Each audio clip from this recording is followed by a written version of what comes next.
Kasmetinėme valstybių nacionalinių bankų vadovų susitikime šįkart be svarbių klausimų aptartas ir Lietuvos pasirengimas prisijungti prie bendros ES valiutos euro. Pasak Lietuvos banko valdybos pirmininko, Lietuvai prisijungus prie eurozonos vieningos valiutos, tai dar sustiprins regiono galimybės augti ir didinti prekybos apimtis. Aš manau, žymiai svarbiau yra tai, kad jeigu, sakykime, sprendimas bus pozityvus, kad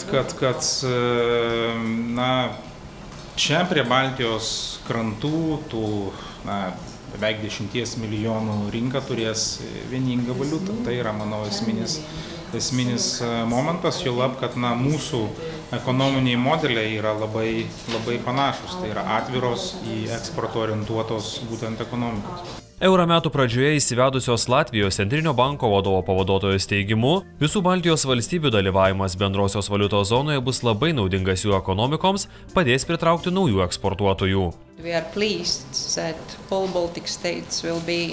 Būsime pamaloninti, kad visos Baltijos šalys bus vienoje euro srityje. Nėra jokių abejonių, kad tai padės ir verslui, ir žmonėms bei kitiems pamatyti mus kaip bendrą regioną, kuris gali dalyvauti ekonominėje veikloje. Tai pritrauksime investuotojus iš kitų šalių, kurie ieškos didesnių rinkų.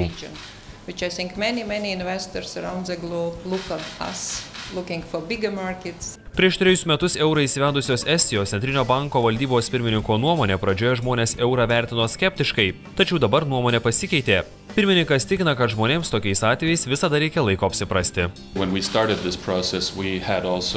Kai pradėjome šį procesą, žinoma, daugelis mylėjo nacionalinę valiutą ir turėjo kitų priežasčių būti skeptiškais. Tačiau bėgant metams mes įvedėme eurą, o jo populiarumas didėjo. Ir jei dabar pažiūrėtume apklausas kaip Eurobarometras, tai manau, kad Estija dabar yra tarp 4. ar 5. vietos, tarp visų ES valstybių, kalbant apie euro populiarumą, kuris padidėjo 3-gubai. The popularity of the euro, and about 3 times as many people support the euro as don't support the euro.